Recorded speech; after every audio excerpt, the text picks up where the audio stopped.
আসসালামু আলাইকুম ভিউয়ার্স, আজকে আমি আপনাদের সাথে শেয়ার করব থ্রি পিস দিয়ে জোড়া দিয়ে কিভাবে সুন্দর একটি সুন্নতি জামা কাটিং ও সেলাই করা যায়। তো আজকে ভিডিওটি দেখলে খুব সহজেই শিখতে পারবেন কিভাবে জোড়া দিয়ে এই সুন্নতি জামাটি আমি কাটিং করি, গোল জামা। তো এই যে এখানে আমি জামাটি কাটিং করার জন্য এখানে একটি থ্রি পিস 4 ভাঁজে ভাঁজ দিয়ে নিয়েছি। তো এই থ্রি পিসটার টোটাল লম্বা আছে হচ্ছে 46 ইঞ্চি পরিমাণ। তো আমি পুরোটাই নিয়ে নিব, সেলাইয়ের পরে যেন 44.5 ইঞ্চি লম্বা থাকে। তো এই যেখানে আমি কাঁধের মাপ নিয়ে নিলাম হচ্ছে 7 ইঞ্চি পরিমাণ। তো 7 ইঞ্চিতে একটা দাগ দিলাম, আর এখানে গলার চওড়াটা আগে নিয়ে নেই। তো এই যে 3 ইঞ্চি পরিমাণ। আর এখন আরমহলের লম্বাটা আমি নিয়ে নিব হচ্ছে 7 ইঞ্চি পরিমাণ। তো কাজ যতটুকু আরমহল ততটুকুই নিয়ে নিব। তো আমি গলাটা কাটিং করব না, কারণ গলা বক্রম দিয়ে তৈরি করব, একটি পান গলা শেপ তৈরি করব, সেই কারণে। তো আমার এখানে বডি হচ্ছে 46। তো 46-এর 4 ভাগের 1 ভাগ হচ্ছে 11.5 ইঞ্চি।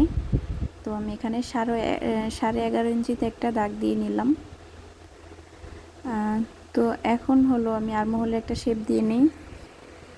তো এখন হলো এইখান থেকে ধরে আমি 8 ইঞ্চিতে একটা দাগ কেটে নিব। তো 8 ইঞ্চিতে একটা দাগ কেটে নিলাম। তো এটা হচ্ছে পেটের মাপ। তো পেটে হচ্ছে বডিতে আমি 11.5 ইঞ্চি, আর পেটে নিয়ে নিব হচ্ছে 10.5 ইঞ্চি পরিমাণ। তো এই যে 10.5 ইঞ্চি এখানে নিয়ে নিয়েছি, দেখতে পাচ্ছেন আমি একটা দাগ কেটে দিলাম। তো এখন হলো এই যেভাবে ফিতাটা ধরে একটা দাগ দিয়ে দিব। তো এখানে দাগ দেওয়ার পরে এখন আমি ঘেরটা কিভাবে নিই দেখেন, এই যে এভাবে। তো এই যে এখানে একটা উপর থেকে একটা দাগ দিলাম। তো নিচ থেকে এই যে নিচ থেকে 15 ইঞ্চি উপরে একটা দাগ দিয়ে তারপরে যে এইভাবে দাগটা মিলিয়ে দিতে হবে।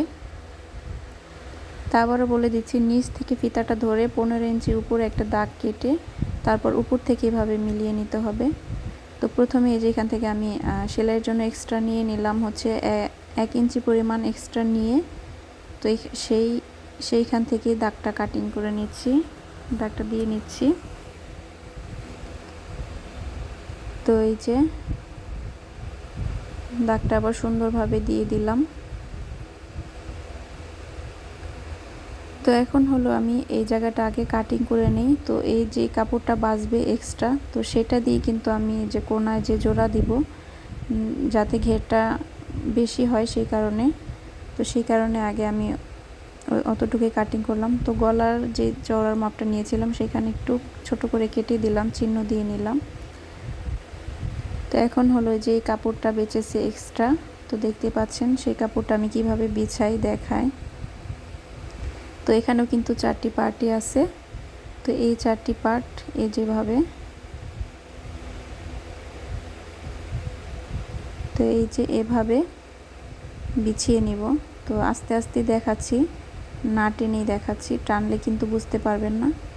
তো এই যে কাপড়টা এর উপরে রাখছি, 1/2 ইঞ্চি ভিতরে দিয়ে দিলাম যাতে সেলাইয়ের পরে কতটুকু থাকে সেটা বোঝা যায়। এই যে সুন্দর করে মেপে নিলাম। এখন হলো, তো সরি আমার একটু বোঝাতে অসুবিধা হচ্ছে কারণ কাপড়টা এদিকে চলে আসছে, সেটা আমি দেখতে পাইনি। তো এখান থেকে নিচ থেকে ধরে 3 ইঞ্চি উপরে একটা দাগ কেটে দিলাম।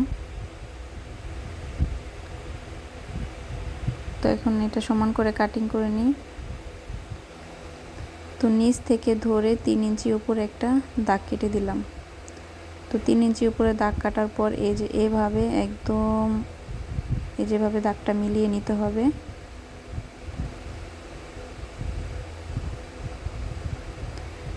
তো আমার সাইড থেকে যতটুকু কাপড় বেঁচেছিল সেটার ঘেরে যতটুকু হয়েছে তো ততটুকুই দিয়েছি।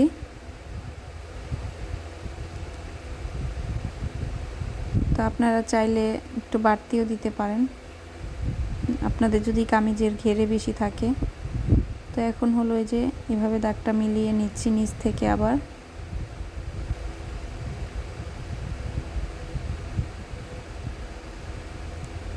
তো এইখানে আবার কাটিং করে নিলাম এই যেভাবে সমান করে। এই তো দেখেন আমার খুব সুন্দর এভাবে কাটিং করলে কিন্তু একদম কোনা ঝুলে যাবে না, অনেকের কিন্তু কোনা ঝুলে যায়। তো এই যে আমি এতক্ষণ দেখতে পাইনি, এখন ক্যামেরাটা একটু ঘুরিয়ে দেখালাম। তো এই যে দেখেন কাটিং করার পর এরকম হয়েছে। এখন হলো আমি হাতা তৈরি করব, হাতা কাটিং করব, তো সেটা কিন্তু অবশ্যই দেখিয়ে দিব। তো এই যে হাতা তৈরি করার জন্য তো এখান থেকে এইগুলা কাপড় আমি নিয়ে নিলাম এক্সট্রা। এগুলা হচ্ছে গলার কাটিং করার পর গলার যে পট্টি দিতে হবে বক্রমের সাথে, তো সেই কারণে। তো এখন হলো আমি তালপাট কাটিং করে নিব। সামনের অংশে কিন্তু একটুখানি আরমহলের দিকে কাটিং করতে হয়, তো সেটা কিন্তু কাটিং করে নিব এখন আমি।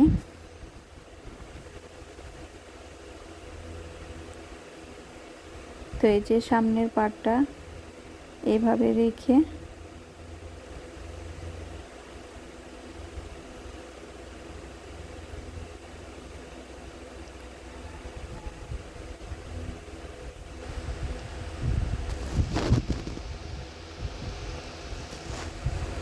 এখন হলো আমি হাতা কাটিং করব। তো হাতা কাটিং এর জন্য এখানে হাতার কাপড়টি নিয়ে নিচ্ছি।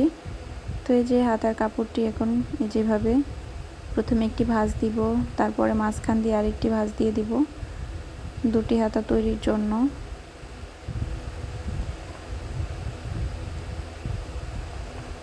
তো এই যে এখন হাতাটির লম্বা নিয়ে নিব হচ্ছে 20 ইঞ্চি আছে, পুরোটাই নিয়ে নিব আমি। তো হাতাটা তৈরি করার পর যেন 19 ইঞ্চি থাকে, তো প্রথমে এখান থেকে আমি 11 ইঞ্চিতে একটা দাগ কেটে নিলাম। তো এই যে দেখেন 4টি ভাঁজ দেওয়ার পর কিন্তু এখানে 9.5 ইঞ্চি আছে, তো পুরোটাই নিয়ে নিয়েছি। এখন নিচ থেকে 3 ইঞ্চিতে একটা দাগ কেটে যেভাবে উপর থেকে মিলিয়ে দিলাম।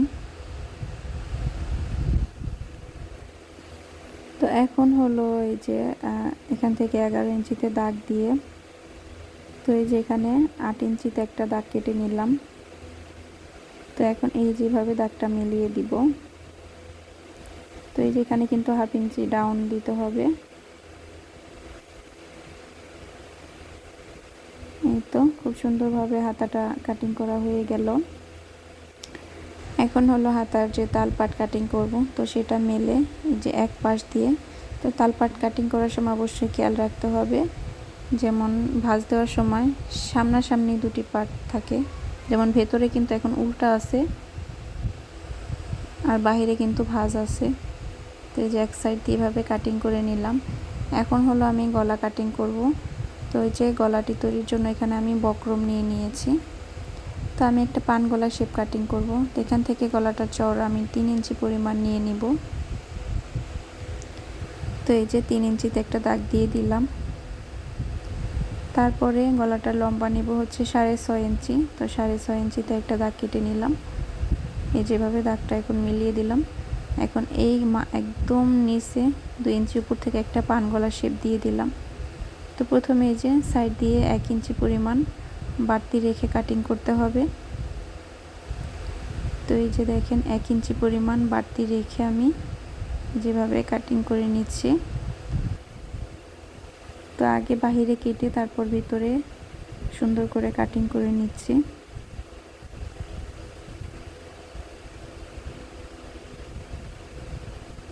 এই যে গলাটাকে তৈরি করা হয়ে গেল।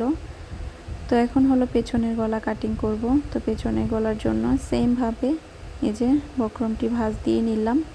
তো এটারও গলার চওড়ায় আমি 3 ইঞ্চি পরিমাণ নিয়ে নিব, লম্বায় 3.5 ইঞ্চি পরিমাণ নিলেই হবে। তো এই যে 3 ইঞ্চিতে একটা দাগ কেটে এখন 3.5 ইঞ্চিতে একটা দাগ দিয়ে নিলাম। তো আপনি চাইলে 4 ইঞ্চি নিতে পারেন, বেশি বা কমও নিতে পারেন, সমস্যা নেই। তো আমি এখানে 3.5 ইঞ্চি নিলাম, এটাই পারফেক্ট। তো এই যে আগে বাহিরের দিকে কাটিং করে সেমভাবে 1 ইঞ্চি পরিমাণ বাড়তি এখন ভেতরের দিকে কাটিং করে দিব।